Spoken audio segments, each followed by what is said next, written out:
Schaltet das Sounddevice ein und stellt sicher, dass die Pegelanzeigen auf dem Display sichtbar sind.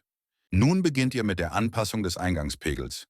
In den meisten Fällen gibt es einen Regler oder Drehknopf für jeden Kanal, den ihr verwenden möchtet.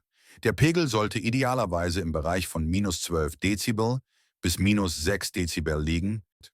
Der Pegel sollte konstant im grünen Bereich bleiben und nur in den gelben Bereich gehen, wenn ihr besonders laut sprecht. Der finale Pegel sollte eine gesunde Mischung aus gutem Signal und Vermeidung von Übersteuerungen darstellen. Wenn nötig, könnt ihr den Pegel im laufenden Betrieb weiter anpassen.